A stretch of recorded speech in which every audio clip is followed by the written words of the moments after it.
Cek, cek, cek. Sekarang sudah ada. Wah, oke. Sekarang, halo? Tes. 1, 2, 3, tes. Tes. Sekarang sudah ada? Suara udah? Cek 1, 2, 3, cek. Cek. Cek 1, 2, 3. Cek. Sudah? Sudah, oke. Oke, cek 1, 2, 3, cek. Nah, oke, pagi-pagi semangat pagi semua. Seperti biasa, semangatnya selalu pagi, selamatnya malam. Saya selalu bersemangat dalam menyampaikan sesuatu, dalam menghadapi hidup. Dan salah satu aktivitas hidup saya adalah trading dan memberikan coaching. Apa kabar semua ya? Dahsyat, luar biasa? Yes, yes, yes. Oke, kita bertemu kembali dalam live trade. Seperti biasa, tiap Kamis ganjil jam 8 malam. Hari ini tanggal 21 Januari. Dan seperti biasa juga saya sampaikan, kita ini arahnya lebih ke edukasi ya. Jadi, kita mencoba menerapkan teori-teori yang sudah kita dapatkan langsung ke market. Tapi jangan lupa bahwa market bukan punya opung kita. Artinya begini, kita membuat trading plan. Trading plan itu terdiri dari misalkan forecast map atau mapping, kemudian skenario entry, exit, khususnya yang stop loss. Kemudian kita menunggu momentum yang disediakan oleh market, oleh big boy, oleh institusi besar. Kalau misalkan ada momentum kita entry, tetapi jika tidak ada momentum, kita tidak entry. Sehingga sebetulnya saya kembali lagi mencoba memberikan edukasi out of the box mungkin ya, bahwa yang namanya live trade itu bukan pasti entry. Di sini nanti kita sama-sama belajar, termasuk Anda, pada saat di depan chart, kalau ternyata memang tidak ada momentum entry, tutup chartmu, lakukan aktivitas lain. Jadilah produktif. Jangan sampai kita trading, kita merasa rugi kalau kita tidak mendapatkan momentum entry, sehingga kita memaksa untuk entry atau mengada-adakan sesuatu yang sebetulnya menurut teori itu nggak ada peluang entry. Tapi karena pola pikir kita menganggap kalau di depan chart itu harus entry, maka kita akan terpengaruh sehingga kembali lagi keluarlah TG-nya. Jadi out of the box itu penting, tapi out of the box yang benar. Karena saya penggemar Einstein. Einstein itu seorang yang sangat keluar dari aturan yang tadinya menurut dia tidak baik. Oke, kita intro dulu sebentar.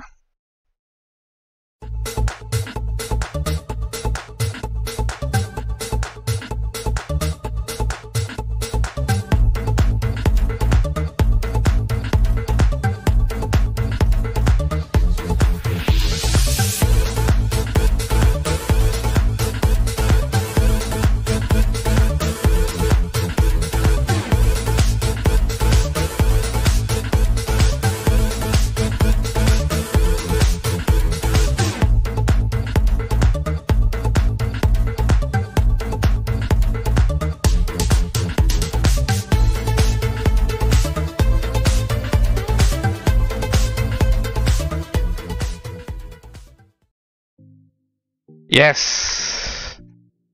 Kita santai aja, ngopi dulu.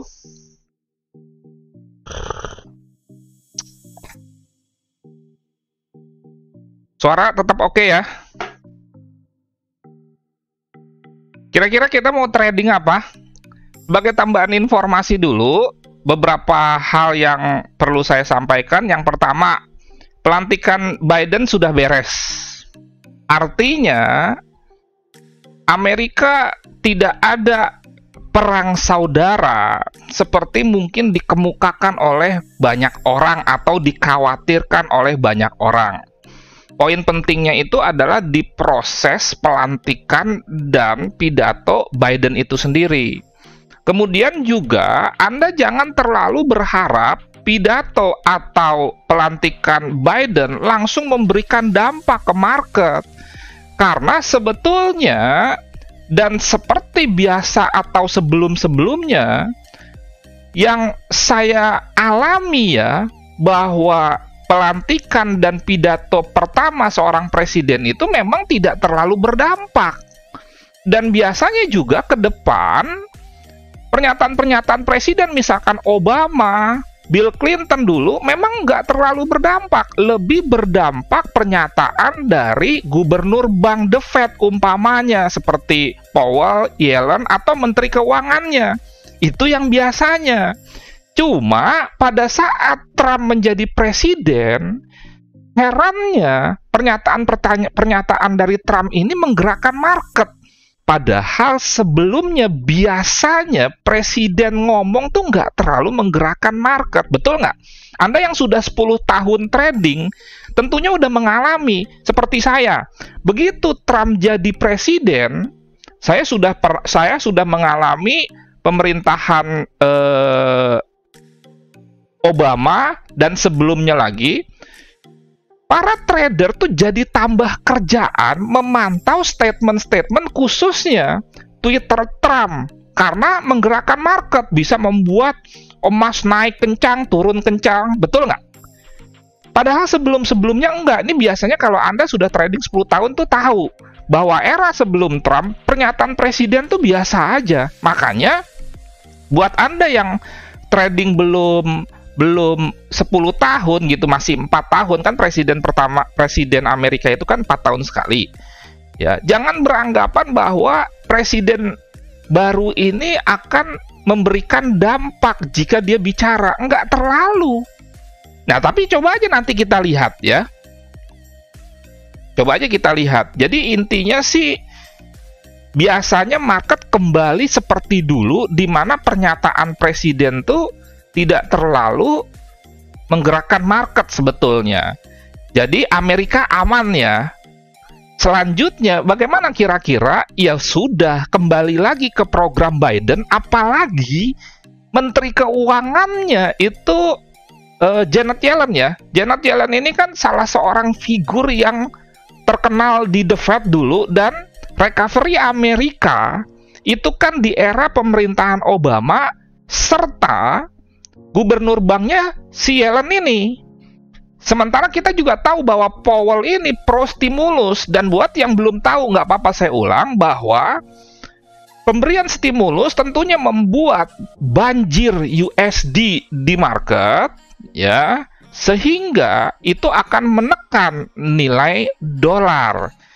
Dengan demikian diprediksi terjadi kerjasama yang sangat kuat antara Powell, Yellen dengan Biden, dan mereka pro terhadap stimulus. Nah, stimulus mereka ini biasanya lebih terstruktur menjangkau ke masyarakat kurang mampu atau menengah ke bawah. Kemudian juga kan programnya juga akan ada kenaikan pajak.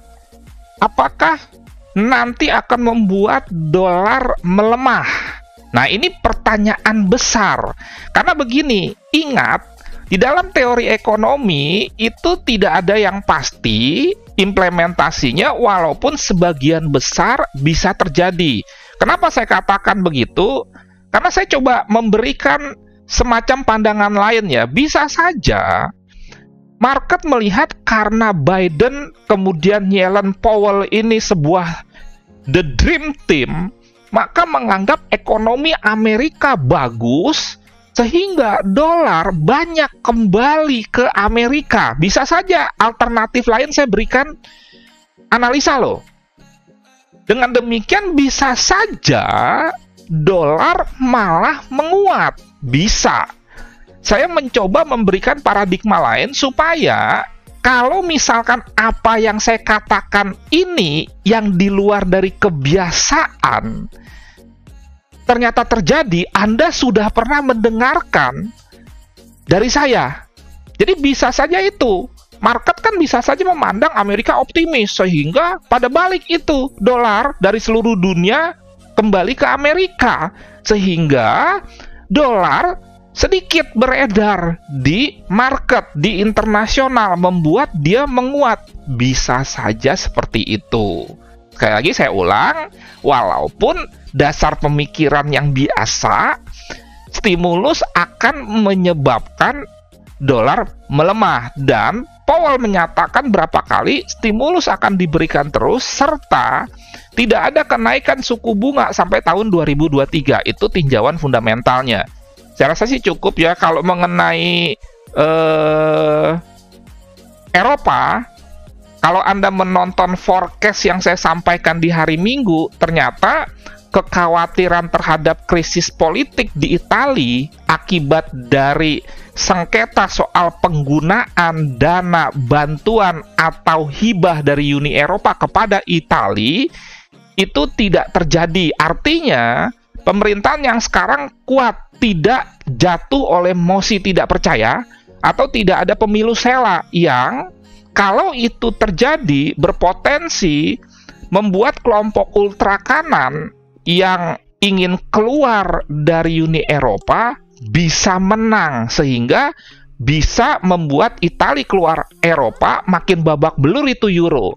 Jadi salah satu faktor di luar teknikal yang membuat euro menguat adalah kembali normalnya situasi politik di Italia sebagai negara terbesar ketiga di Eropa setelah Jerman dan Prancis. Dari segi Inggris sendiri belum ada berita yang signifikan. Sebelumnya sudah saya sampaikan bahwa Bailey sebagai gubernur bank BOE, Bank of England, sudah menyatakan tidak ada suku bunga negatif, dan sejauh ini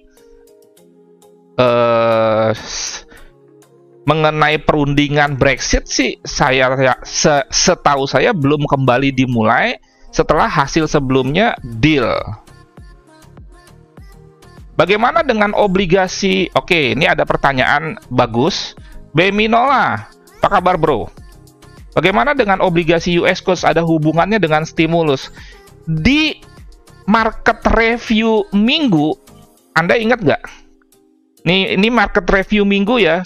Kalau nggak salah saya ada. Nah ini ya, market review minggu. Ini kan perhatikan imbal hasil atau yield obligasi pemerintah Amerika tenor 10 tahun kan naik. Makanya dolar sempat menguat, dan itu masih dalam kerangka koreksi. Jadi kan begini, kalau misalkan imbal hasil tuh seperti bunga gitu loh. Jadi kita membeli surat berharga. Surat berharga itu tingkat keamanannya 100% aman karena sama dengan deposito, dijamin pemerintah. Sedangkan obligasi itu dikeluarkan oleh pemerintah. Kalau deposito kan masih dikeluarkan oleh beberapa bank. Jadi bunga obligasinya naik, sehingga orang pada beli surat berharga atau obligasi. Dengan demikian kebutuhan akan dolar tinggi, maka naiklah dolar. Berita terakhir tenor 10 tahun itu 1,1%. Nah, itulah yang menyebabkan dolar sempat terkoreksi naik. Nah, jadi kalau menyambung pertanyaan dari Beminola tadi, hubungannya udah paham ya? Jadi kalau umpamanya bunga obligasi atau yield obligasi itu naik, berarti kan logikanya pemerintah sedang butuh uang.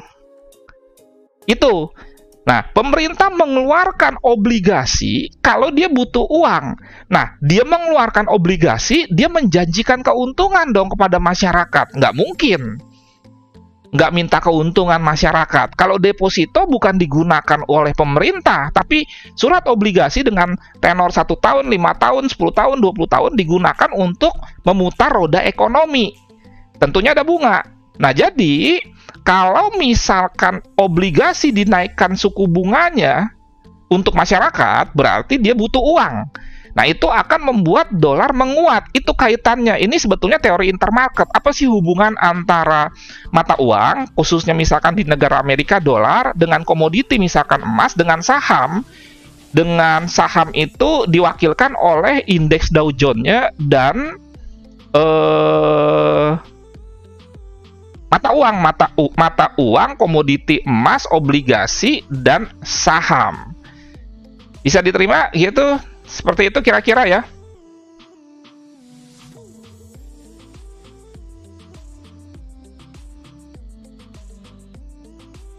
Justru kalau stimulus ya, pemerintah membeli. Jadi stimulus itu bentuknya macam-macam ya, bisa BLT, bantuan langsung tunai bisa. Terus atau dia membeli obligasi dari masyarakat bisa, macam-macam bentuknya. Bisa juga salah satu bentuk stimulus itu adalah yang disebut dengan pencetakan mata uang baru, bahwa mata uang yang beredar di seluruh dunia ini kan tetap sebetulnya, kecuali dicetak mata uang baru. Dicetak mata uang baru maksudnya bukan menggantikan mata uang yang lama ditarik terus dibikinlah uang baru, enggak, tetapi memang volumenya ditambah dan berlakulah hukum supply and demand. Makin banyak barang, maka harga makin murah. Oke ya, bisa diterima sini. Ada lagi yang mau tanya mengenai fundamental? Mengenai fundamental ya, khususnya. Kalau mengenai Kanada kemarin, yang penting bukan soal suku bunganya karena tetap, tapi komentar-komentar dari gubernur banknya, saya melihat kemarin sekilas membacanya dia lebih ke hawkish. Hawkish itu optimis ya, dovish itu pesimis. Makanya di samping memang USD-nya melemah akibat optimisnya masyarakat sehingga risk on itu naik, kan mata uang yang risk on, yang resikonya lebih besar tapi memberikan imbal hasil yang lebih besar juga, itu kan contohnya euro, pound sterling. Itu mata uang risk on tuh. Mata uang risk off yang resikonya kecil, safe haven, itu dolar, yen, Swiss franc. Mata uang komoditas itu terkait dengan komoditasnya sebagai omset terbesar sebuah negara sehingga mempengaruhi mata uangnya, itu Selandia Baru atau New Zealand dolar, Australian dolar, dan Canadian dolar. Kanada ini penghasil sumber pendapatannya itu dari oil. Kalau Australia bukan dari emas, biji besi. Makanya kalau Anda mau melihat korelasi langsung dolar Aussie bukan dengan gold, tapi dengan biji besi. Dan itu ada di internasional ya, datanya itu ada, biji besi, bahkan kopi, kakao pun ada semua. Oke?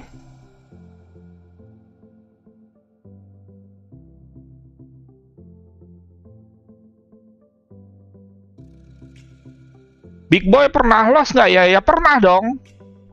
Pernah dong Big Boy loss. Jim Paulson, Anda ketik deh Google Jim Paulson. Rugi dia. Nah, misalkan bank Lehman Brothers tutup. Berarti kan logikanya begini loh. Kalau institusi tutup, berarti kan dia rugi. Lah Lehman Brothers tutup nggak?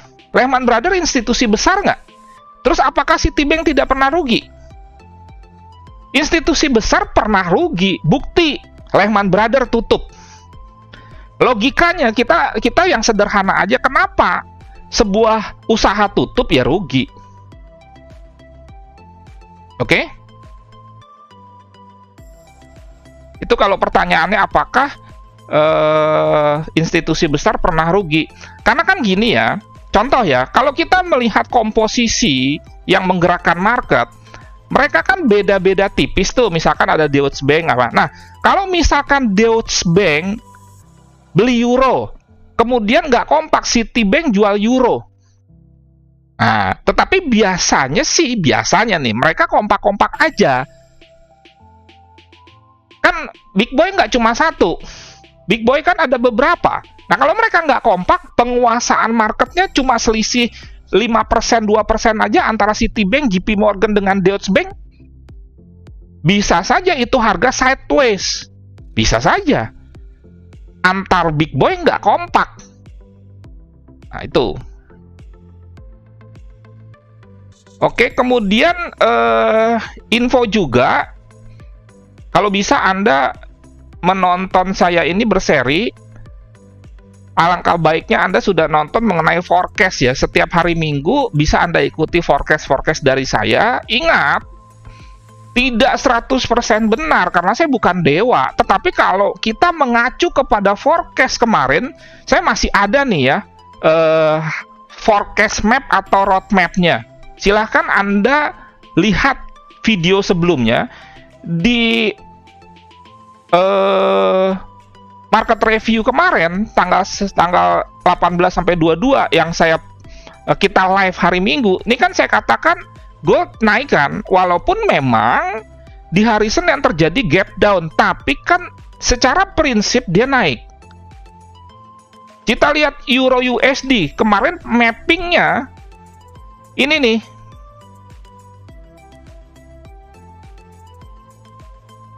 Nah ini, jadi maksud saya mappingnya dia turun, kemudian dia naik. Nah cuma perbedaannya turunnya nggak sampai sini.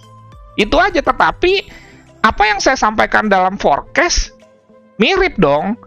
Nah kesininya sampai sini kan naiknya. Demikian juga dengan GBP USD. Tuh, saya bilang turun dulu, yang persis banget nih GBP USD nih. Makanya di signal gratis premium kita bisa mendapatkan profit 165 pip. Turun dulu, jadi kita benar-benar buy di lembah, terus dia naik. Anda kalau tidak percaya, nonton deh video forecast. Saya memberikan gold, kemudian Euro USD, GBP USD, kemudian juga New Zealand kan arahnya kan naik tuh. Ini nggak dirubah loh. Ini saya memberikan arah tuh dengan garis ini. Silahkan dicek. Nah, maksud saya gini, bukannya mau pamer, enggak. Kalau pamer itu saya nggak ada ngomong, tapi menunjukkan hasil, itu pamer. Nah, kalau saya ya lebih ke nih loh. Sebelum itu terjadi, saya prediksi dulu. Sehingga, kembali lagi, bukan pamer itu. Justru memotivasi Anda untuk iya ya, ikut gitu loh. Jadi saya mengajak Anda untuk melakukan sesuatu yang benar. Ikut, melakukan membuat trading plan dulu gitu. Terus nanti kita lihat perkembangannya. Nggak pasti entry, seperti juga live trade malam ini. Live trade malam ini saya agak ngerasa mungkin peluangnya sedikit. Kenapa? Karena kalau kita bicara entry, ini rata-rata kita mau buy.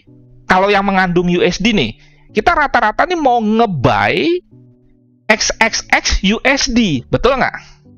Karena menganggap satu, USD melemah, kedua, pair lawan USD menguat.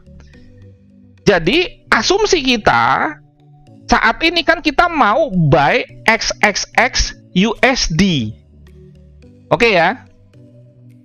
Misalkan buy XAU USD, buy gold, buy Euro USD, buy GBP USD, buy out USD, buy NZD USD, sell USD JPY, USD CHF, USD CAD. Itu dulu nih dasar kita nih. Cuma kembali lagi udah pada naik nih dari hari Senin lalu dan saya nggak ada posisi. Karena sudah beberapa profit ya, dan itu dinikmati oleh para follower signal gratis premium. Jadi kita peluangnya ya menunggu dia koreksi aja, karena dalam sebuah tren misalkan naik, tidak ada yang naik terus atau garis lurus, pasti dia bentuknya gelombang. Jadi kita lagi menunggu gimana ya. Kalau misalkan Euro USD nih udah naik seperti ini, contohnya udah naik seperti ini. Nah, ini kan ada potensi kenaikan di sini, terus dia turun dulu. Sama seperti GBP USD. Makanya saya bilang, market bukan punya opung kita, tugas kita menunggu. Hampir 90% aktivitas trading saya adalah menunggu. Mungkin sebagian orang tidak bisa menerima apa yang saya sampaikan, bahwa aktivitas terbesar, terbanyak dari seorang trader itu menunggu. Ya silahkan aja kalau Anda mau tabrak-tabrakan, hajar-hajaran. Nah, jadi kembali lagi, ini sudah buy, kita sudah buy ke bawah, dari sini ke sini kita dapat 165 pip, alasan keluar karena triple top. Nah, kita tunggu ini pasti breakout, kita tunggu lagi nih turun nih. Oke ya. Demikian juga mirip-mirip kok. Nih gerakannya sebetulnya lagi enak, lagi seragam ya. Kita lihat gold sama tuh. Lagi naik kan? Kita lihat NZD USD atau AUD USD sama. Lagi naik kan? Nih, minggu ini kan sesuai dengan forecast saya kan? Coba Anda cek. Saya bilang forecast yang XXX USD naik semua. AUD USD juga begitu. Nih, sama. Nah, kebalikan kalau USD XXX, USD CHF tuh turun dia. Nah, masalahnya saya ini orang yang konsisten dalam menerapkan sesuatu. Jadi, saya nggak mau nge-buy. Tapi kalau Anda mau nge-buy, silahkan. Itu selalu yang saya katakan. Karena pertimbangan, misalkan di USD CHF, ini kan double bottom, Coach. Iya, double bottom memang. Saya nggak menyalahkan. Cuma, kalau saya mau masuk buy di double bottom, kalau trennya naik. Itu aja intinya. Nah, kalau ini trennya turun.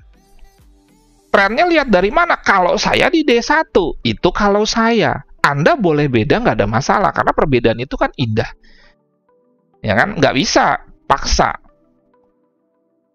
Itu. Nah ini jadi kembali lagi, misalkan di H4, karena kan jam 9 closing candle, 18 menit lagi. Kalau Anda perhatikan, ini high sebelumnya di breakout, maka ini akan menjadi support baru. Kemudian ini ya mencapai puncaknya, terus dia turun. Berarti teori sederhana ini akan menjadi resisten.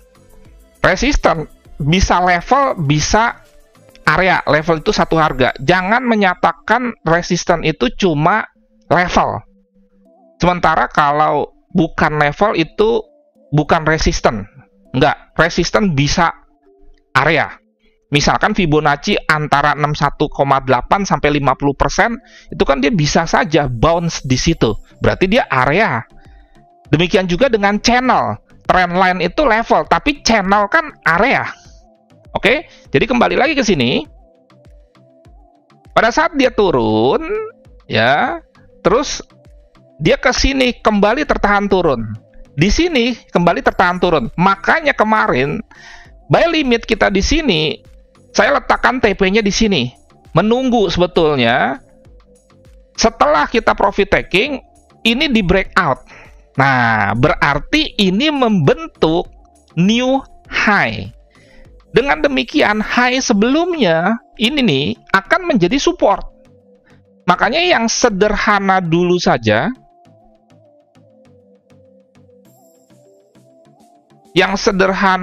saja, maka kita bisa incar buy di sini. Oke ya. Nah, ini Fibonacci retracement-nya belum bisa kita dapat.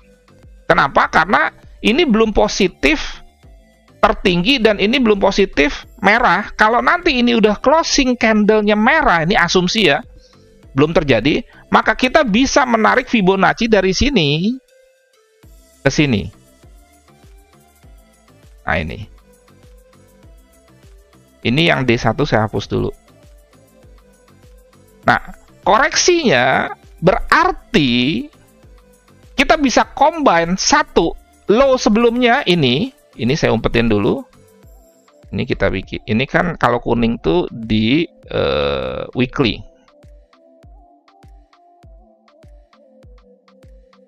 Nah, oke.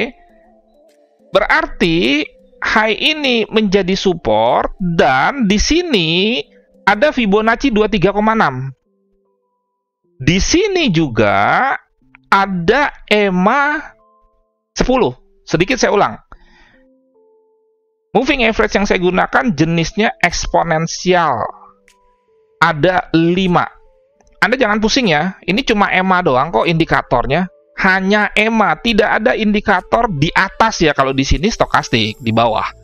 Selain EMA, tapi memang EMA-nya 5 period, jangka panjang, menengah, pendek. Panjangnya 200-100, menengahnya 50, pendeknya saya pakai 20-10. Oke. Nah, jadi di sini ada 3 support. Jadi boleh saja kita mempersiapkan trading plan untuk buy di sini. Ini termasuk buy yang cukup agresif karena kita menganggap bahwa koreksinya itu tidak terlalu dalam. Jadi buy di sekitar 3692 ya. Masih ini nih. Sekarang harganya berapa? 3721. Jadi sekitar 30 pip turun lah. Nah, mekanisme Anda untuk entry-nya bisa 2 cara. Kalau kebiasaan saya, 95% aktivitas trading saya pending order. Dan 100% dari pending order tersebut adalah limit. Saya nggak pernah pakai stop. Buy stop, sell stop. Ingat, yang tidak saya gunakan bukan berarti jelek. Itu tergantung karakter dan kenyamanan Anda. Karena prinsip saya selalu ingin nawar. Nah, yang namanya nawar, kalau kita mau beli, nawarnya di bawah, buy on low. Kalau kita mau jual, kalau bisa harganya tuh tinggi, sell on high. Makanya, buy limit, sell limit, itu nawar. Kalau kita mau pakai pending order, itu yang pertama. Jadi kita bisa meletakkan buy limit di sini. Oke. Nah, yang kedua, bisa dengan market execution.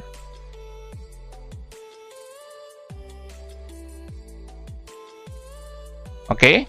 Bisa dengan market execution. Artinya entry on market. Jadi, ya sudah, karena Anda pakai H4, mungkin nanti turunnya sampai sini di closing candle H4 berikutnya, jam 1 pagi.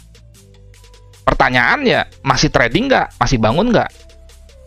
Nah itu, makanya saya sangat enjoy dengan trading pending order.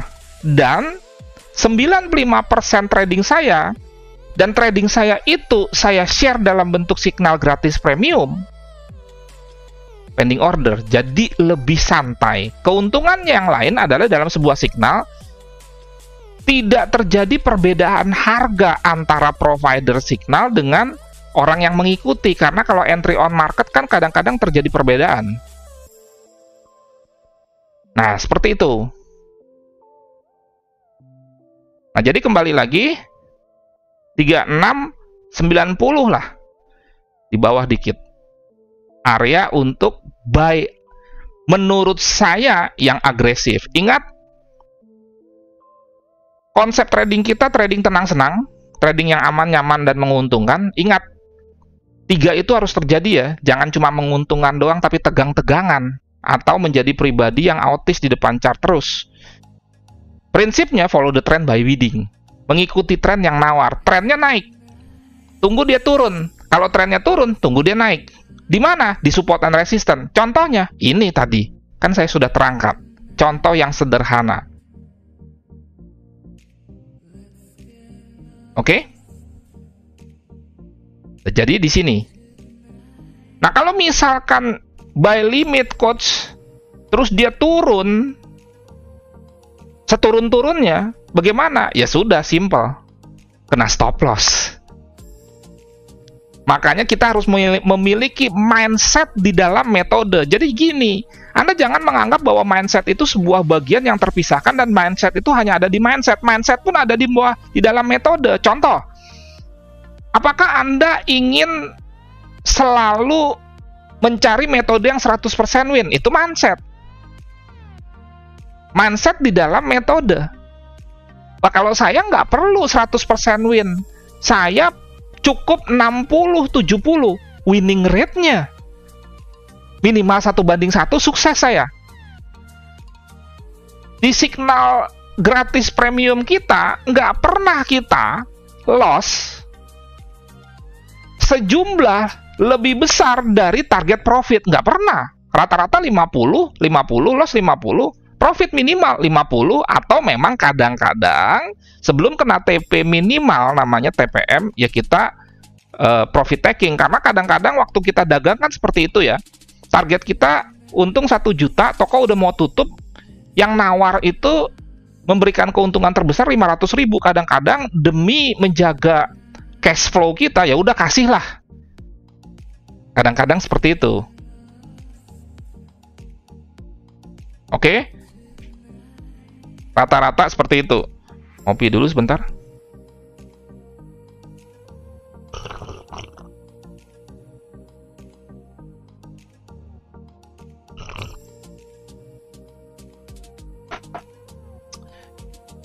Sekali lagi,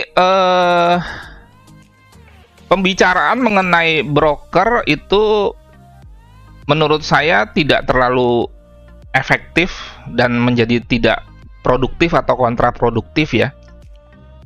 Intinya sih Anda pakai broker lokal silahkan, dari segi legalitas memang terjamin. Anda mau pakai broker luar, memang Anda akan cari yang lebih terjamin lagi. Tapi intinya, apapun brokernya, tetap profit atau tidak di tangan trader. Banyak orang suka membela diri, loss, margin call, disalahkan broker. Jujurlah, saya selalu bilang, Anda pakai broker terbaik di dunia akhirat sekalipun. Ini bahasa khas saya. Kalau Anda nggak bisa trading, maka Anda nggak bakal profit. Sama seperti dagang. Anda kalau dagang ambil barang dari supplier. Supplier itu broker. Ambil barang itu transaksi. Jadi Anda melakukan transaksi dengan entry untuk mendapatkan profit. Entry-nya Anda perlu broker. Pesan barangnya karena Anda bukan pabrikan, Anda perlu supplier. Walaupun misalkan Anda ya mendapatkan supplier yang bagus sekalipun, tetapi Anda tidak bisa dagang, maka percuma itu supplier. Sebaliknya, kalau Anda sudah bisa trading, Anda sudah bisa dagang, kemudian ternyata Anda ketemu supplier yang nakal, Anda bisa tahu. Dan setelah itu simple, tarik danamu, atau dalam sektor real, jangan ambil barang dari supplier itu lagi. Dalam sektor real gimana? Ya kadang-kadang memang kita akhirnya untuk membuktikan soal broker benar atau tidak, kita kena loss sekali. Cuma sekali lagi nih, loss kita nggak akan besar kalau money management kita baik. Jadi Anda jangan berjudi. Berjudi maksudnya Anda hajar lot, Anda hajar lot, tidak input stop loss, Anda nggak tahu ini broker baik atau tidak. Kalau Anda tidak memenuhi prinsip-prinsip money management itu, sulit juga nanti. FX Copy kapan siap coach? April 2021. Oke. Pemulung dolar, metode probability 55%, RR 1 dah istimewa. Wah, istimewa banget. Jangankan 55%, kalau RR-nya 1:2, 50% aja istimewa dong. Anda hitung aja, 5 kali entry, loss 10, 50. 5 kali entry, profit 20, 100. Sukses dong, nggak usah 55. 50% aja udah sukses kok kalau RR-nya 1:2 secara konsisten. Nggak perlu 55. Kan gitu perhitungan gampangnya. Jadi, ya sudah, pokoknya pilihlah broker yang Anda nyaman. Sambil itu, tingkatkan kompetensi kita. Terus belajar, terus mengikuti YouTube yang bukan menjanjikan duduk diam dapat duit dolar. Itu aja intinya. nggak puas, cari yang berbayar, tentunya yang profesional dan punya komitmen. Selesai. Jadi jangan dibawa susah. Kalau Anda merasakan seseorang ini tukang tipu, ya sudah, nggak usah diikuti. Kan gitu. Nggak usah digimana-gimanain, tinggalin aja.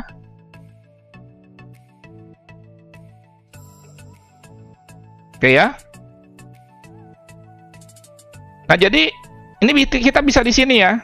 Ini agresif loh, ini agresif. Nah, tapi coba kita bedah lagi. Jadi di sini ada 3 support, yaitu high sebelumnya atau top sebelumnya, atau istilahnya resistance become support. Ini kan resistance become support. Tadinya ini resistance, ini di breakout sama ini, maka ini akan menjadi support baru.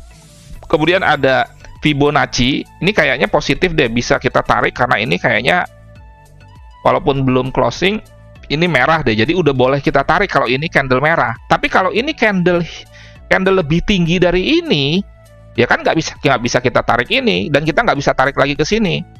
Boleh nggak pakai eksternal? Boleh, tapi saya nggak pakai eksternal, saya lebih pakai expansion atau extension. Nah, kalau kita turunkan ke D1 umpamanya, nih saya umpetin dulu. Jadi nggak usah banyak-banyak pair ya, kita konsentrasi aja di pair yang tidak terlalu ada distorsinya untuk sekarang.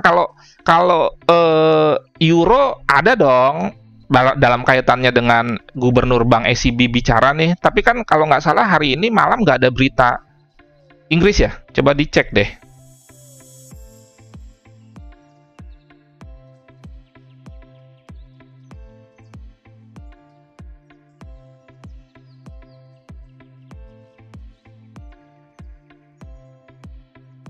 Oke, H1. Nah, ini H1-nya. Ini Fibonacci-nya bisa dirapikan.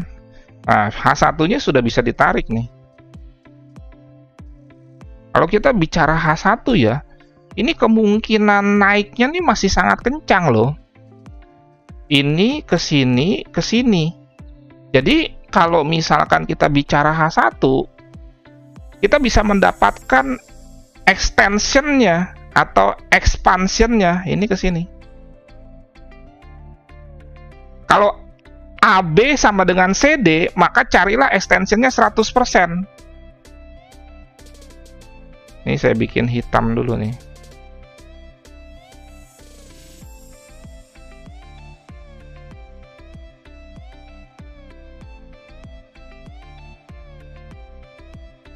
%-nya nih 3825. Saya lebih senang menggunakan retracement atau expansion, bukan Fibonacci eksternal. Karena menurut saya kalau penerusan tren mestinya kan pakainya retracement atau expansion atau extension. Kalau misalkan penerusan tren menggunakan retracement juga, kalau begitu gunanya Fibonacci extension atau expansion buat apa? Itu dasar pemikirannya. Tapi kalau Anda masih menggunakan Fibonacci retracement yang eksternal, ya silahkan aja. Tapi saya punya dasar, itu tadi. Silakan Anda menilai dasar saya logik atau enggak. Karena sejatinya retrace itu kan artinya koreksi. Jadi kalau sudah di atas 100 atau di atas 0, di bawah 0 atau kebalikannya udah bukan koreksi lagi, tapi penerusan tren. Penerusan tren mestinya pakai extension atau expansion ini. Karena kalau penerusan tren pakai retracement juga, buat apa ada Fibonacci extension? Oke? Jangan diperdebatkan, karena itu terserah kita masing-masing. Tapi harus ada dasar. Jadi ini 3825 ya. Sekarang kan 3720. Jadi gini loh. Anda harus tahu bahwa range GU itu sehari bisa 100 pip. Kan kita udah punya indikatornya, sebagian dari Anda kan udah tahu ya. Range GU sehari Kemarin 96 pip, 5 hari terakhir rata-rata 92, 10 hari terakhir 103, 20 hari terakhir 119 atau 120. Jadi, bisa saja besok GU kalau naik sampai ke 100% dari sini. Ini ke sini, ini ke sini, sama. Kalau mau lebih tinggi lagi, 161,8. Tuh, 3950. Jadi buat Anda yang bingung, ini kalau naik sampai mana, mengingat di sebelah kiri sudah tidak ada yang lebih tinggi lagi umpamanya kecuali kita lihat di ujung, bisa pakai Fibonacci extension atau expansion. Oke?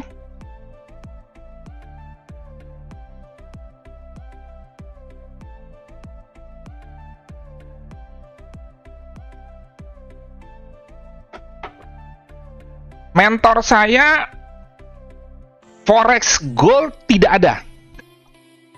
Dulu saya mengikuti sampai 10 training option. Jadi historinya saya tuh mulai dari option sebetulnya. Option masuk ke saham, baru terakhir di Forex Gold. Option itu apa? Turunan dari saham.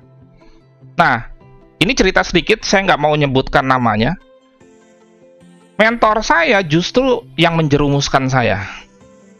Hati-hati makanya ya.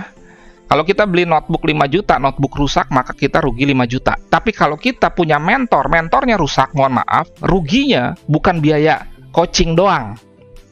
Semodal-modalnya. Kan kita ikut coaching, terus kan kita buka account dong. Ya itu, kalau nggak benar, saya tidak diajarkan mengenai money management, tidak diajarkan mindset, langsung, ini sekaligus ngobrol nggak apa-apa ya, langsung analisa teknikal. Coba Anda bayangkan, kalau Anda langsung belajar analisa teknikal, mungkin sebagian dari Anda juga mengalami seperti kasus saya. Kemudian kita dimotivasi salah bahwa udah, pokoknya ini pasti benar, katanya gitu. Berarti kan kita pede banget kan, overconfidence banget kan. Kita melambung, apalagi pas profit, pas entry pertama atau trading awal profit. Wah, langsung deh kebayang kita, wah ini enak banget ya, gua buka percetakan 2 tahun dengan modal 1 miliar, misalkan baru untung 100 juta. Nah, ini dengan trading sekejap langsung, wah langsung deh. Wow, menghayal deh. Nah itu, ternyata pas di bulan keduanya jeblok. Kenapa? Ya kita nggak tahu entry yang aman berapa lot. Yang kita tahu cuma analisa teknikal, makanya harus ditandem. Fondasi khususnya mindset, money management, dan time management, serta teknikal, fundamental. Itu aja. Ya, banyak, 10 saya mengikuti coaching dan rata-rata berbayar. Zaman dulu tahun 2006, 2007 itu kan bikinnya di hotel berbintang. Wah, itu 15 juta. Nah, itu. Langsung disuruh buka account real. Gelok kan? Nah, oke, lanjut.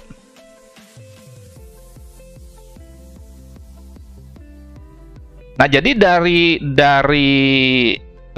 pengalaman pahit itulah saya belajar. Karena saya dulu banyak sekali belajar analisa teknikal sampai ke Elliott Wave.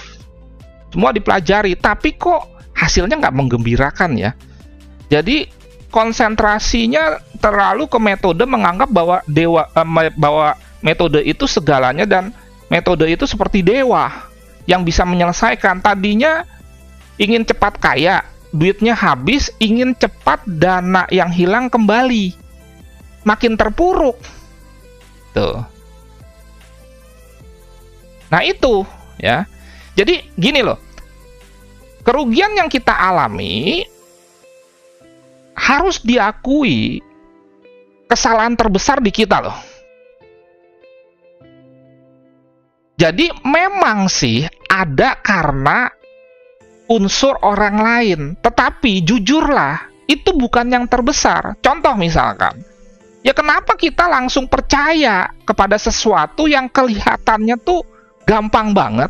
Kan kalau kita pikir-pikir gini ya, untuk jadi dokter kita kuliah 4 tahun. Ini kita sharing. Untuk jadi pengacara, kita kuliah 4 tahun. Di kuliah itu habis waktu, keluar uang, kemudian keluar tenaga, keluar pikiran, dan itu juga nggak pasti sukses. Masa sih di trading segampang itu langsung sukses? Nah coba. Dan logikanya kalau kita smart sebetulnya dan mau jujur, cuma kan kadang-kadang kita nggak mau berpikir sampai situ gitu loh.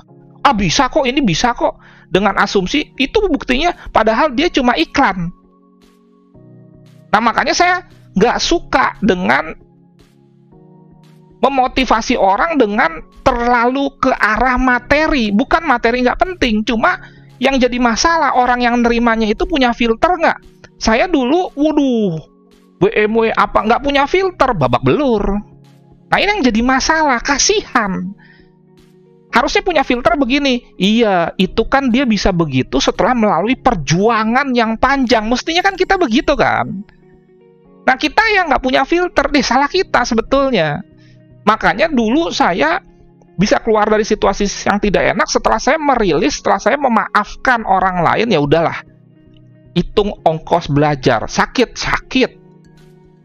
Tapi dari situ saya mendapatkan sesuatu, wah nanti kalau misalkan, karena passion saya memang jadi guru. Saya dari tahun 91 udah ngajar di kampus. Nah jadi dari 91, saya 71 lahirnya, berarti umur 20 tahun, tamat SMA semester 2, saya sudah ngajar.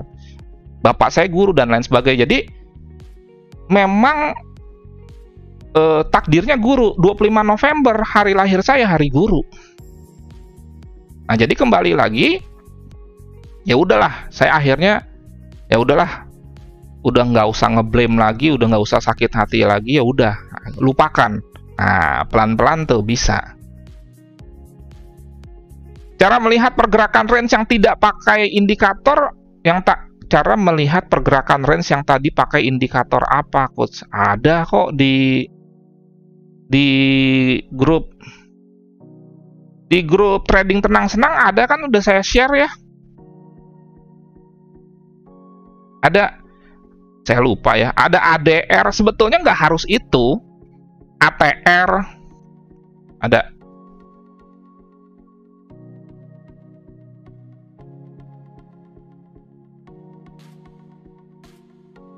Lanjut ya. Nah ini hati-hati ya. Ini kan bearish pin bar ya. Cuma kembali lagi, biasanya kalau pin bar gini, saya lebih senang di time frame yang agak besar, H4 umpamanya. Ingat karakteristik time frame, makin besar time frame, akurasinya semakin baik.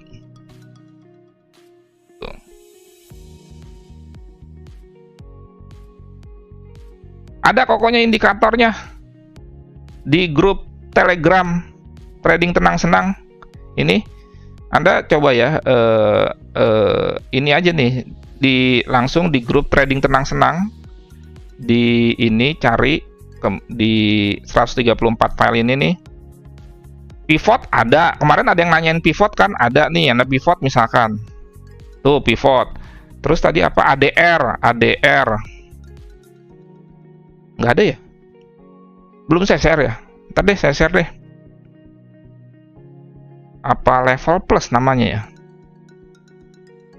color level, bukan, nanti deh ya. Yang ini kan tadi ya, yang ininya nih, ini nih, Ctrl I, kok salah, kok jadi keluar ini, sebentar.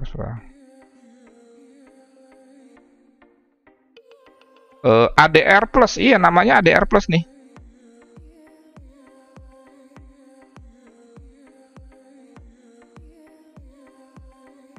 Nah ini kan ketahuan nih, misalkan 20 hari terakhir 120 Euro USD, 20 hari terakhir cuma 78. Makanya itulah menjadi karakteristik bahwa setiap pair itu punya karakteristik, salah satunya range harian.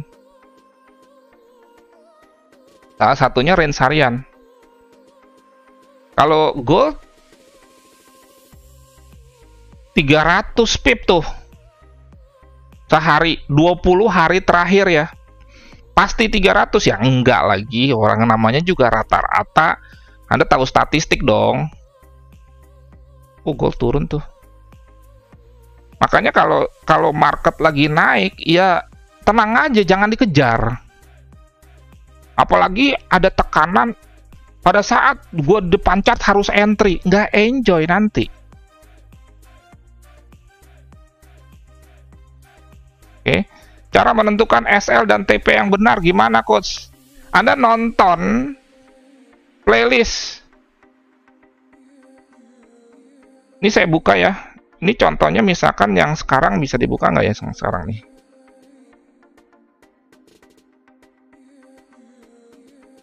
Coba Anda lihat deskripsi. Biasakan membaca deskripsi. Anda lihat deskripsi video ini nih, yang lagi live streaming, itu kan ada playlist mengenai support and resistance. Support and resistance itu berguna untuk apa? Entry dan exit. Jadi penentuan SL dan TP itu di exit. Sehingga logikanya kita entry pakai support and resistance, exit dengan menginput SLTP atau cut loss atau profit taking manual itu pakai support and resistance. Makanya kuasailah support and resistance. Kalau mau yang free, ya tonton playlist support and resistance yang ada di deskripsi video ini. Coba Anda cek. Biasakan Anda melihat judul dan deskripsi dari suatu file video atau file apapun. Coba, kalau mau coba kita sama-sama coba lihat deskripsinya. Ada nggak playlist mengenai support and resistance? Ada. Mardianto G, setelah MC baru kenal Coach Nofri. Kenapa nggak dari dulu kenal sama Coach? Nggak mungkin MC. Ya, anggap itu ongkos lah, Pak. Ya, sakit memang, tapi kalau kita loss dan sakit, kalau kita pikirin terus, kan nggak balik juga. Jangan ngomong, wah Coach, ngomong doang sih nggak ngalamin. Gua dari situ, itu aja intinya. Makanya saya selalu bilang, puji Tuhan dikasih kesempatan untuk mengalami sebuah hal yang tidak enak dalam trading. Ternyata Tuhan punya maksud, mungkin supaya saya bisa menolong orang lain yang mengalami hal yang seperti dengan saya. Saya bisa berbagi. Dan saya juga nggak cuma teori karena pernah mengalami. Beda orang yang nggak pernah ngalami dengan yang sudah pernah alami. Oke? Udah pernah di-share, Coach? Apaan yang udah pernah di-share?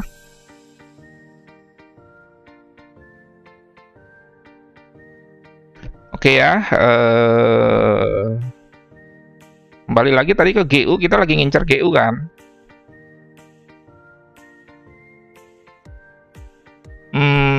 GU ya. Sebentar. Saya lihat dulu. Jadi yang pertama itu di sini nih. Supportnya ya, maksudnya ya. Ini yang pertama di sini nih. Ini saya anggap jadi sebuah area lah ya. Kenapa? Karena high-nya yang ini, high-nya yang ini, high-nya yang ini, high-nya yang ini. Udahlah, ini anggap aja sebagai sebuah area gitu loh. Jadi ini buy paling agresif yang bisa kita lakukan, paling agresif. Nih, buy yang paling agresif. Oke. Kemudian buy kedua kira-kira di mana? Buy kedua tuh di sini. Nih, kenapa di sini? Ini saya kasih tanda nih. Ini kan tadi karena ini ya. Biar lebih terstruktur.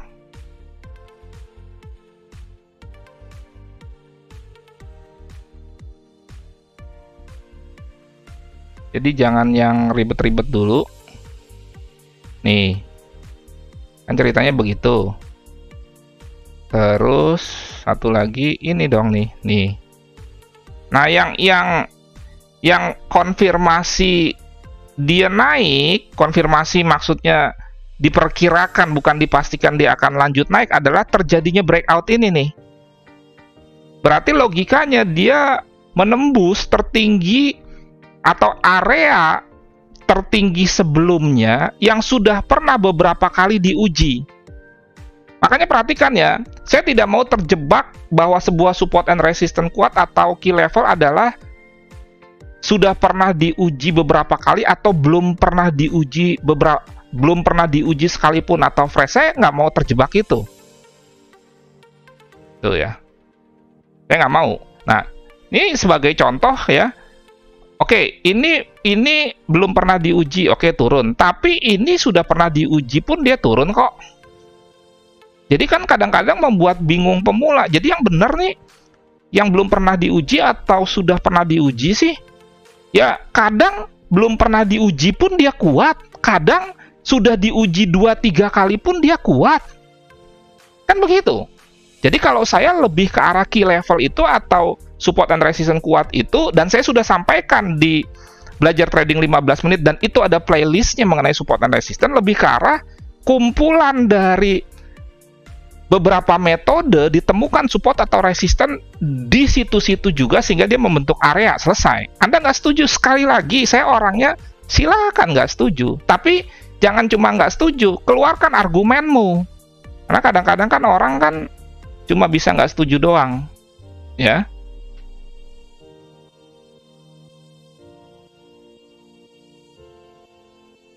Apakah GU bisa terjadi break false di H4? Aduh, Bemi nolak ya. Maksud saya gini loh. Kalau Anda nanya bisa atau tidak, berarti Anda lupa dengan prinsip bahwa di market kan tidak ada yang pasti. Betul nggak? Kan selalu saya bilang market bukan punya opung kita. Jadi kalau ditanya bisa terjadi atau Anda katakan nggak bisa terjadi, semuanya mungkin. Semuanya mungkin. Tidak ada kepastian. Yang pasti itu chart bergerak ke kanan, selesai. Kan gitu. Tidak ada kepastian dong. Tetapi bukan berarti tidak ada kepastian akhirnya kita menyerah. Kita berusaha semaksimal mungkin melakukan sebuah proses analisa.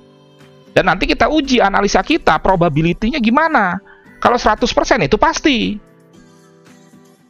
Jadi segalanya mungkin. Jadi kalau apakah GU bisa terjadi break false di H4? Bisa, kalau pertanyaannya bisa atau tidak. Jadi artinya false breakout maksudnya gini loh. Mungkin yang dimaksudnya ini kan breakout nih. Mestinya secara teori kan dia naik. Tetapi dia justru turun lagi ke sini. Ya bisa dong, kenapa nggak bisa? Makanya itulah gunanya stop loss. Artinya kalau ternyata analisa kita yang tidak pasti tersebut karena market bukan punya opung kita, salah, kena stop loss, selesai. Itu konsep yang harus dibangun dan itu harus dipegang. Sehingga trading kita tuh selamat. Kan begitu dong. Logikanya, pola berpikirnya kan begitu. Kalau Anda bisa memastikan, Anda nggak perlu input stop loss. Selesai. Cuma tidak menginput stop loss bisa membuat Anda tidur nyaman, kerja enak, hidup normal nggak? Sudah.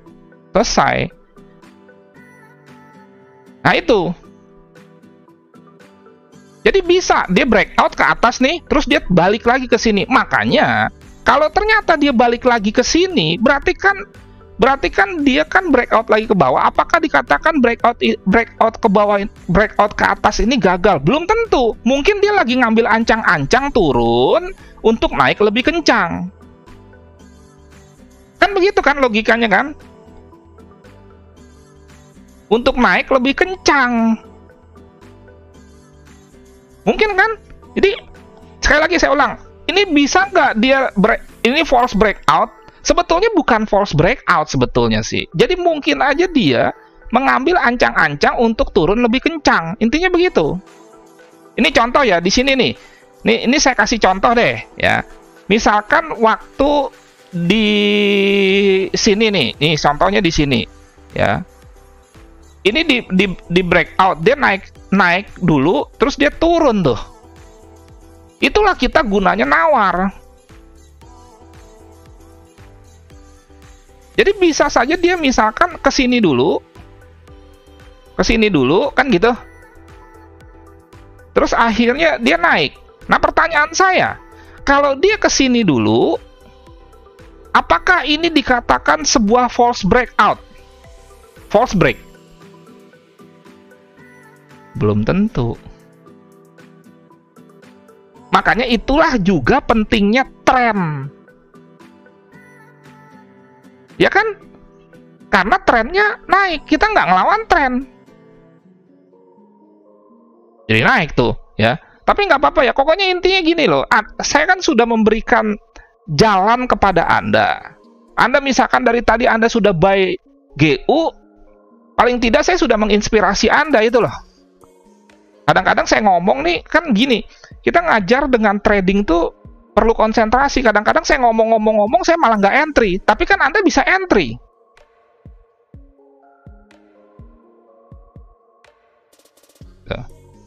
R&D interior udah diulang-ulang, buy on low, sell on high. Nggak apa-apa, bro.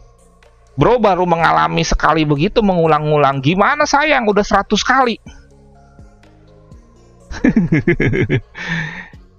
Sabar aja. Itulah, ya. Itulah, makanya sekali lagi, kadang-kadang kan ada yang udah tahu tapi lupa. Ada yang nggak tahu. Ada yang udah tahu, nggak lupa, tapi bandel. Itulah gunanya saya, ya, mengingatkan Anda. Mengingatkan berarti kan mengulang-ulang.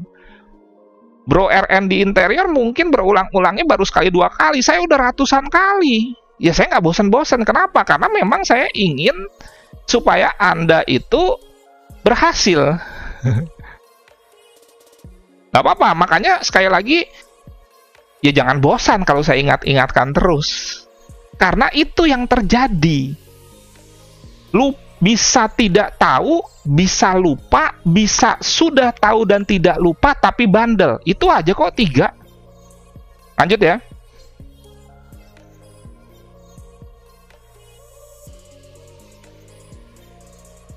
Oke. Ya. Nah, jadi di H1-nya kan ini juga tertahan di EMA 10 nih. Gitu. Oke, kembali lagi ke H4.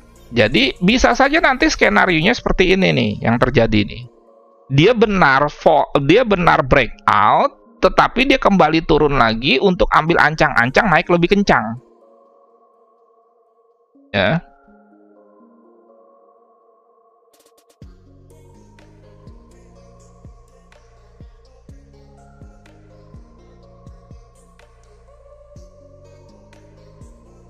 Oke, nah seperti ini.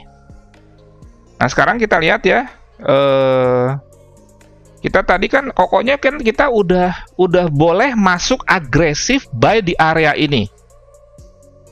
Alasannya apa? Saya ulang, karena ini ada area yang disebut dengan RBS, Resistance Become Support, yaitu ini high, beberapa high-nya sih memang tidak sama persis, makanya kita jadikan di area, selesai, itu aja. Dan dia di breakout, berarti ini yang tadinya resisten menjadi sebuah area support.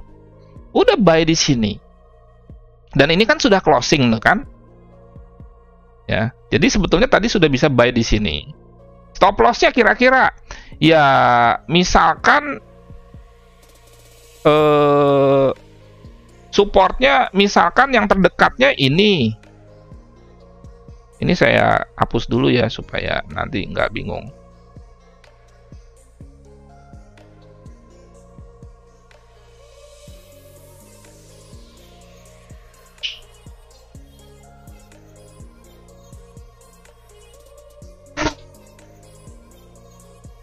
Nah, jadi ini yang paling agresif, ya. Terus kira-kira ini yang paling konservatif tuh ini jelas nih. Konservatif tuh paling aman buy di sini. Kan gitu, paling konservatif, nawarnya Afgan, sadis. Asumsinya apa? Ya double bottom. Kan gitu. Nih di sini, double bottom. Oke, di sini juga ada EMA 200. Nah, di tengah-tengah itu ini. Jadi Anda bisa melakukan aksi buy 2 kali. terukur ya. Maksudnya misalkan di sini stop loss 50 pip. Nanti misalkan turun lagi ke sini kena stop loss, Anda bisa buy lagi di sini. Ya. Nah, apakah salah? Ya nggak salah, uang trennya naik, mau gimana? Terus di sini ada support. Kalau kita lihat nih area ini, di sini juga ada 61,8. Di sini ada EMA 50, kemudian di sini ada trendline nih, trendline yang kita tarik dari sini ke sini, terproyeksikan ke sini. Nah, itu. Oke. Nah, false breakout. Ini nih masuk false breakout nih. Kenapa ini masuk false breakout? Ya, karena kan ini di breakout. Support asumsinya di breakout. Ini trendline ini ya, konsentrasi ya. Ingat kita sambil belajar ya. Sekali lagi, Anda yang nggak suka ya jangan diikuti, simpel ya. Hidup tuh jangan cari susah. Nah, ini kan proyeksinya dari sini ke sini. Jadi kalau di trendline, proyeksi itulah yang berfungsi sebagai support and resistance. Nah, ini kan support. Terus di breakout, asumsinya kalau sebuah support di breakout kan dia turun. Ternyata dia naik. Nah, ini false breakout nih. Kenapa dia naik sebetulnya pertanyaannya? Karena kembali lagi memang trennya naik. Oke? Karena trennya naik. Makanya sebuah support di breakout pada saat trennya naik, ternyata dia naik lagi, inilah false.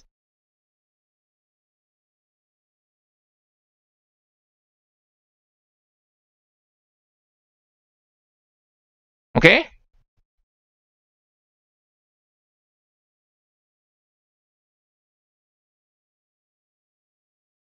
Sebentar. Jadi kembali lagi ke sini. Ini 3605. Anda yang udah entry buy on market silakan ya.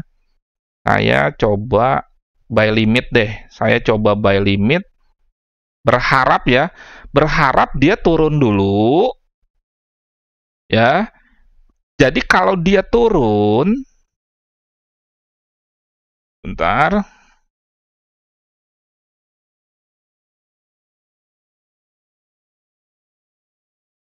Jadi skenarionya nih, ini bagaimana saya membuat forecast map.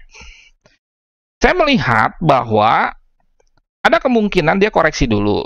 Anda mau copi-copi buy di sini 10-20 pip bisa dapat gitu kan. Nah, tapi saya nggak mau. Saya mau cari yang RR-nya tuh 1:2 umpamanya. Jadi skenarionya saya melihat ini ada kemungkinan turun begini, sehingga kalau ini turun, ini juga turun nih, begini nih. Nah, oke. Ya. Nah, gini. Nah, jadi nanti ada potensi hidden bullish divergence. Oke, hidden bullish divergence. Artinya gini, low ke low-nya menaik di chart, low ke low-nya mendatar atau menurun, apalagi dia di area oversold pada indikator yang jenisnya oskilator. Untuk mengetahui overbought oversold, salah satu contohnya adalah stokastik. Jadi low ke low yang naik, low ke low yang mendatar atau turun, itulah hidden bullish divergence.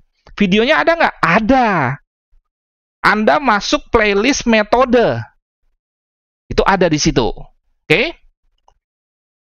David Jonathan, kalau udah entry, TP-nya di mana, Coach? Oh, tadi kan udah saya bilang TP-nya di mana.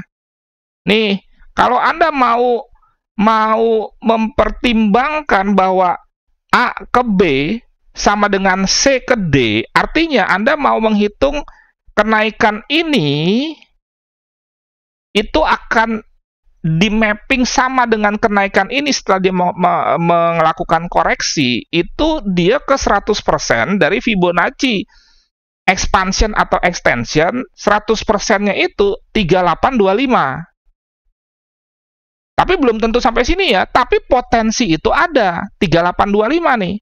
Ya di bawah dikit lah, jangan kan kalau kita menempatkan TP buy itu kan beberapa pip di bawah resisten dong. Ini kan anggap resisten nih 100%. Ya 3820, 3815 umpamanya begitu. Itu menggunakan Fibonacci extension. Expansion itu sama.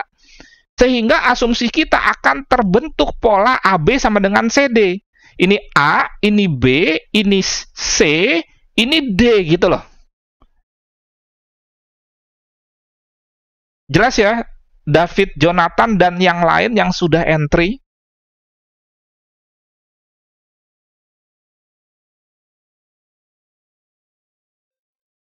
Euro USD tunggu sebentar habis ini. Oh ya, kita ini dulu break dulu sebentar, ngopi dulu.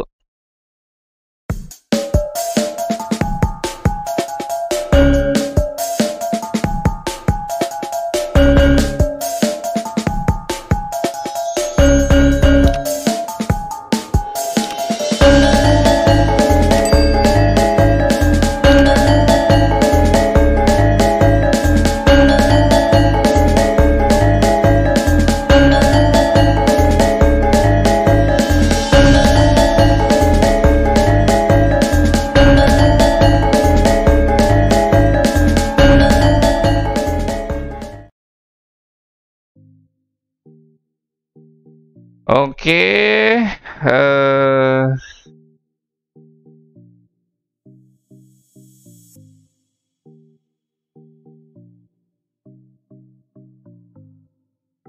kasih kesempatan saya menyampaikan beberapa hal dulu.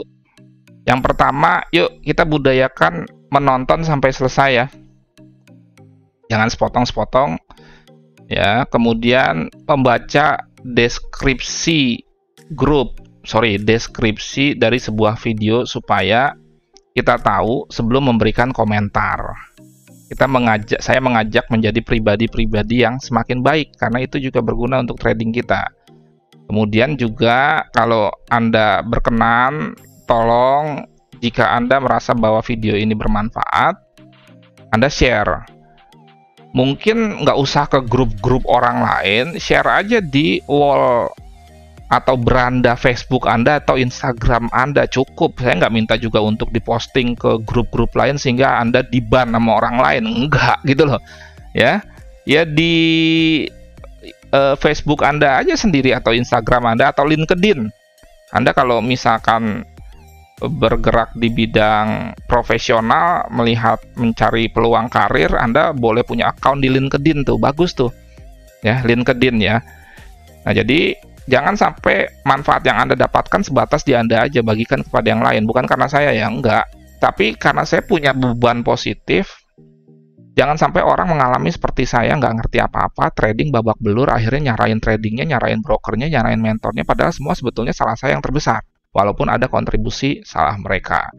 Kemudian juga saya cuma memberikan informasi, nama saya sering digunakan untuk melakukan penipuan. Jadi kalau ada penawaran-penawaran investasi dengan janji pasti profit sekian,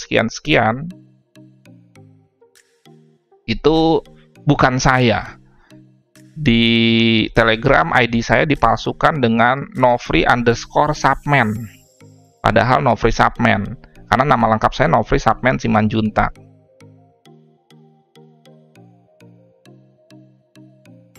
Kemudian juga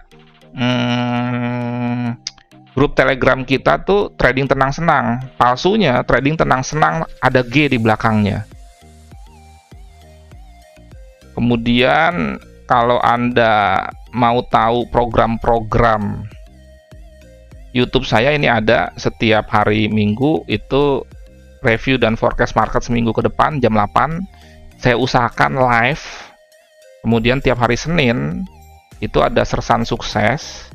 Kemudian tiap Kamis ganjil tuh ada live trading seperti ini. Cuma kembali lagi ya, kalau saya sedang memberikan materi di kelas yang berbayar, maka program-program ini Jadi tidak ada. Saat ini saya sedang menyampaikan materi, masih berjalan kelas Januari. Jadi nggak ada belajar trading 15 menit tuh yang mestinya setiap hari Selasa, Rabu.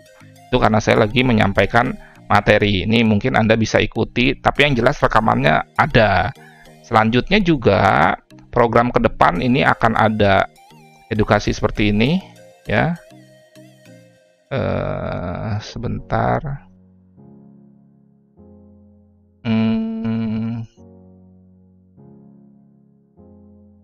Oh ini fitur screen-nya. Nah ini ada materi-materinya nih. Ini kepotong ya. Ya nanti saya perbaiki deh. Oh kepotong ya. Bentar. Nggak kepotong kan? Oke. Nah ini kalau Anda mau ikut ini gratis dengan Zoom. Anda japri WA saya 0811 99 29 89 0811 99 29 89 kalau Anda mau ikutin ini. Ini gratis sekali lagi. Kok nggak full ya?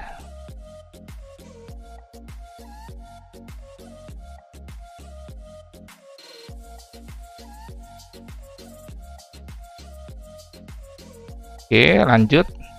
Ini beberapa informasi aja.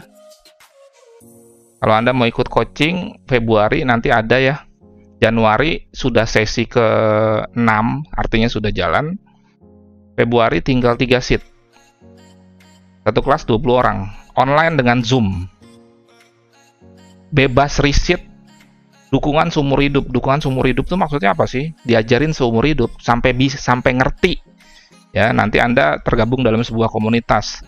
Nah, kalau jadwal Februari itu ini ada tanggal-tanggalnya. Jadi, terserah Anda mau milih yang mana. Yang gratis silahkan, yang berbayar silahkan, masing-masing ada plus minusnya ya. Yang gratis kan tentunya plusnya nggak bayar. Tapi pasti ada minusnya lah. Ya, mungkin tidak ada pendampingan, istilahnya kan seperti itu. Terus Anda juga boleh ikut signal kalau Anda mau. Japri saya juga 0811992989. Oke, kita lanjut lagi sekarang. Ya, untuk yang belum entry, yang mau nawar seperti konsep saya, yang hobinya pending order, set and forget gitu loh. Set and forget itu bukan berarti nggak kita lihat-lihat, tapi tetap dilihat di jam-jam trading kita. Nah ini sampai selesai dulu ya, baru kita ke EU, baru kita selesai. Kurang ngopi betul-betul nih. Maaf.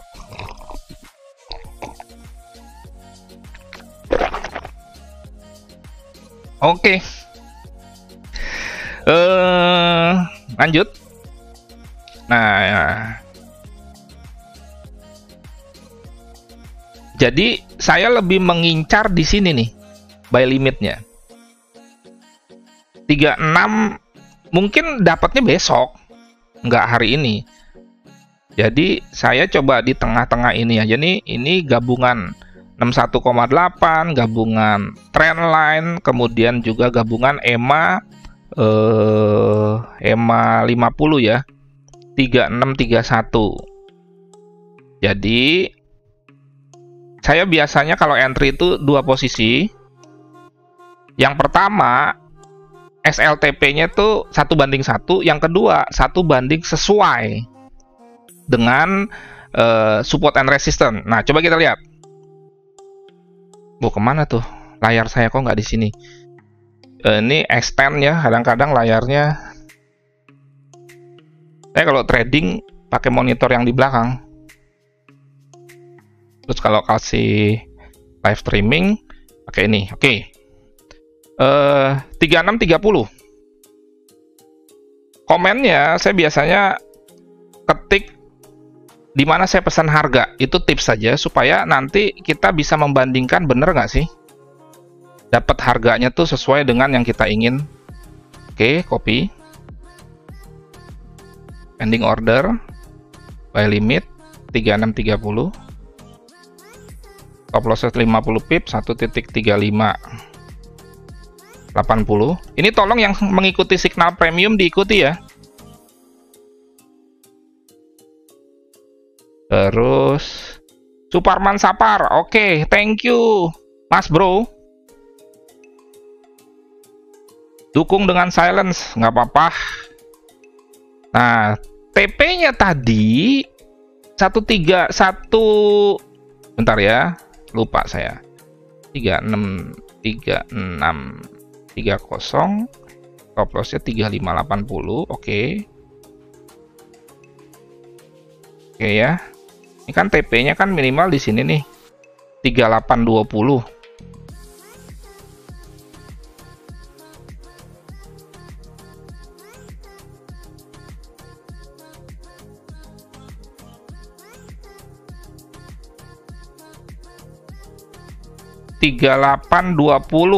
Tuh.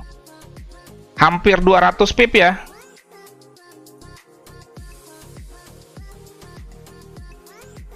Satu titik 3820, hampir 200 pip, 190 pip kan? Kan 3630 ke 3830 200 pip. Ini 190 pip. Karena takutnya sebelum kena resisten dia udah turun. Jadi RR-nya 1 banding hampir 4. Oke? 1 banding hampir 4. Jadi inilah prosesnya bagaimana saya membagikan signal. Nah, biasanya saya bikin trading plan-nya tuh di TradingView. Di TradingView nggak ada harga entry-nya. Harga entry-nya di signal premium ini. Nah, ini di sini harga entry-nya persisnya tuh di sini. Jadi ini cuma trading plan-nya, nggak ada harga persisnya. Harga persisnya tuh nanti di sini. Kemarin saya baru menyortir sekitar 100 lebih member yang lain. Kenapa saya sortir, saya keluarin? Ini kan gratis, ya. Kenapa? Karena nggak etis. Maksudnya nggak etis, entry menggunakan apa yang bukan kita perjanjikan. Ini kan kita sebuah kerjasama bisnis ya. Harusnya kan ada etika, kan ada syarat dan ketentuannya, tapi tidak ditepati gitu. Ya udah. Udah dikasih enak nggak mau ya udah gitu. Ya, jadi kembali lagi ke sini. Ya, jadi ini entryan pertama di mana RR-nya bisa 1/2, biasanya sih minimal 1/2, bisa 1/3, bisa 1/4, tergantung support and resistance di market gitu loh maksud saya. Nah, sekarang saya biasanya entry lagi sekali. Pending order yang sama dengan harga yang sama, beda di TP. Jadi misalkan komen. Nih, tadi kan buy limit. Nih. Oke, stop loss 1.3580. TP-nya nggak pakai support and resistance, yang penting 1/1. 3630 berarti 3680. Pertanyaannya, ini maksudnya apa sih? Tuh, 2 posisi ya. Bisa diterima ya? Maksudnya gini loh. Kemampuan untuk menahan floating profit itu harus dilatih. Nggak langsung datang. Kemampuan menahan floating loss nggak perlu dilatih. Karena kemampuan menahan floating loss itu bawaan orok atau bawaan lahir. Betul nggak? Ayo jujur. Ya, kita kan harus mengakui ya bahwa lebih tahan floating loss daripada floating profit. Makanya kemampuan floating profit itu harus dilatih, kemampuan menahan floating loss itu nggak perlu dilatih karena bawaan lahir. Nah, oke. Misalkan kita ingin mendapatkan profit yang 2 kali lipat, 3 kali lipat, 4 kali lipat dari risiko. Bagaimana caranya? Nggak bisa langsung jadi. Caranya salah satunya adalah dengan seperti ini. Jadi satu entryan dibuat RR-nya 1/1, itu akan meredam tangan gatal kita. Jadi kalau memang arah market ke depan sesuai dengan entryan kita, ya udah 50 pip umpamanya sudah di tangan. Betul ya? Jelas ya? Nah, jadi gini, jadi pengalaman saya melatih, kan saya memberikan pengajaran dari tahun 2011 ya. Banyak alumni saya yang sudah jadi trainer juga loh. Saya nggak perlu sebutkan lah. Ya, beberapa tahu. Nah, pengalaman saya untuk 10 tahun melatih, mendapatkan kesimpulan untuk melatih orang menahan floating profit ratusan pip, itu nggak bisa langsung. Mau diapain juga nggak bakal. Kenapa? Karena keinginan untuk menutup sebuah posisi yang lagi floating profit itu memang bawaan lahir gitu. Nah, makanya saya berpikir saya harus punya cara nih. Ya, ini. Coba langsung buka 2. Jadi, misalkan Anda mestinya entry 0,1 per 10.000, misalkan nih contoh. Bagi 2 lotnya. Bagi 2 posisinya, pecah lot istilahnya begitu. Nah, yang satu, ya udah. Berarti kan kalau kena 1:1, ini kan kita mulai terlatih nih untuk, wah, kalau dagang tuh untung 5 juta, gue nggak mau rugi 5 juta, mendingan gue nggak dagang. Nah, misalkan gitu. Karena untung 5 juta, rugi 10 juta, itu RR-nya nggak imbang, dan untung 5 juta itu merupakan sebuah kemungkinan, bukan kepastian. Kalau kepastian, resikonya 10 juta, untungnya 2 juta, saya juga mau. Masalahnya, resikonya 10 juta, untungnya 2 juta, itu masih berbentuk kemungkinan. Nah, oke, jadi ya udah, nanti kalau kena TP1, udah, kita lebih happy dan lebih tahan. Ya udah, yang ini pokoknya profit kantongin dulu. Ya udah, yang posisi 2 nanti kita lihat. Kadang-kadang memang nggak kena profit, nggak kena TP pun kita tutup. Nah, biasanya saya tergantung pair-nya ya, karena nggak bisa sama. Seperti sistem trailing stop, cuma kalau trailing stop itu kan harus komputernya nyala. Ya, jadi kalau misalkan sudah floating profit 50 pip, dapat TPM, take profit minimal, RR 1:1, itu SL-nya nol kan. SL-nya geser seharga entry, sehingga 50 pip itu udah di tangan gitu loh. Bisa diterima ya?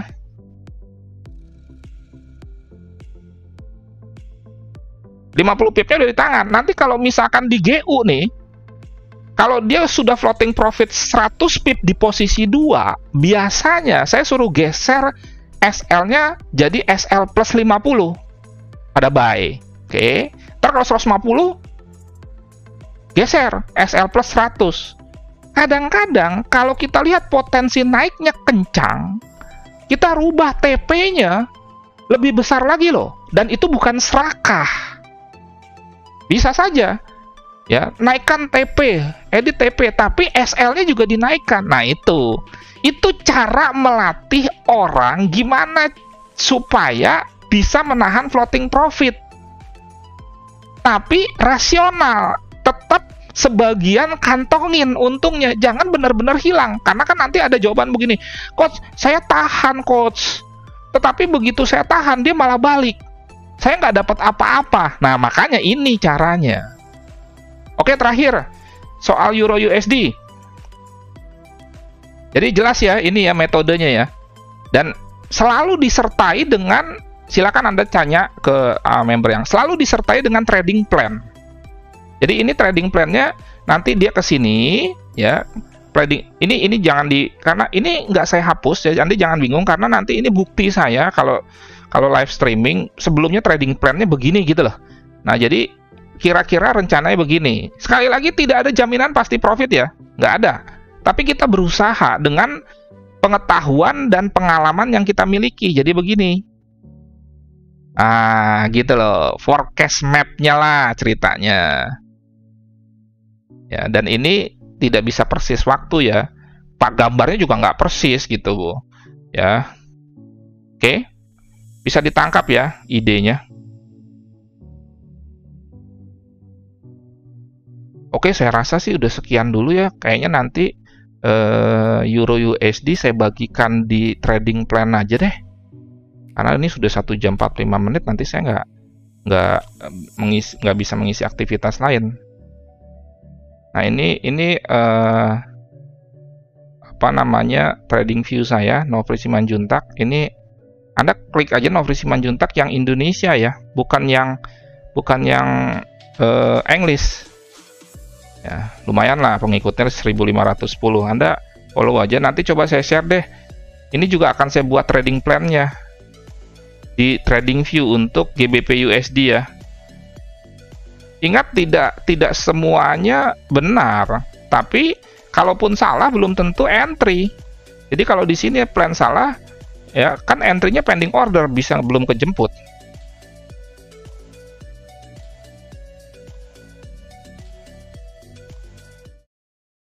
Oke, semoga apa yang saya share ini bermanfaat. Paling tidak gini loh, misalkan pun ini nggak kejemput, tapi Anda tahu bagaimana sih proses saya entry, dan entry itu saya bagikan dalam bentuk signal, jadi bukan cuma teori ngomong doang ya. Jadi saya istilahkan kemarin begini, saya itu pelatih yang turun bertanding, gitu. Dalam dunia olahraga kan kalau Anda misalkan pemain sepak bola nih, Anda dilatih oleh seseorang, pelatihnya itu ikut turun bertanding bersama Anda, kan lebih enak. Itu yang saya lakukan di dalam memberikan coaching, dalam memberikan signal. Jadi kalau saya memberikan signal saya entry dari account real, kalau saya profit, kita sama-sama profit. Kalau saya loss, kita sama-sama loss. Jadi seperti sebuah kerja sama bisnis, yuk kita alami susah senangnya bersamaan gitu, jangan mau enaknya doang. Itu. Jadi pelatih Anda ini pelatih yang ikut turun bertanding. Jadi Anda akan dibawa ke sebuah pengalaman. Oh, the real of trading tuh seperti itu ya, bahwa yang namanya trading tuh nggak di buy naik jalan-jalan, di sell turun, beli mobil terus menerus, enggak. Ada kalanya di buy malah dia turun. Bagaimana? Ya kena stop loss, selesai. Dan saya beberapa kali mengalami 3 kali loss 50 pip, tapi sekali profit ketutup itu lossnya, yang 150 profit sekali 150 pip dengan metode yang saya sampaikan tadi itu. Ya, jadi yuk kita sama-sama mengalami sebuah pengalaman yang sebenarnya di dalam dunia trading. Terima kasih atas dukungan Anda sehingga subscriber saya sekarang sudah tembus 30.000. Ya, nggak banyak sih yang minat dengan video-video trading yang serius seperti ini, tapi ya nggak apa-apa lah. Yang penting saya merasa nikmat menyatakan yang benar, bukan sekedar enak didengar dan itu tidak ada beban. Terima kasih, tetap lakukan trading yang aman, nyaman, dan menguntungkan, atau trading tenang-senang. Jangan lupa, jika Anda mendapat manfaat dari video ini, Anda share supaya orang lain juga mendapatkan manfaat. Jangan berhenti di Anda saja, dan tetap berpikir, berkata-kata, bertindak yang positif. Terima kasih. Nofri Simanjuntak.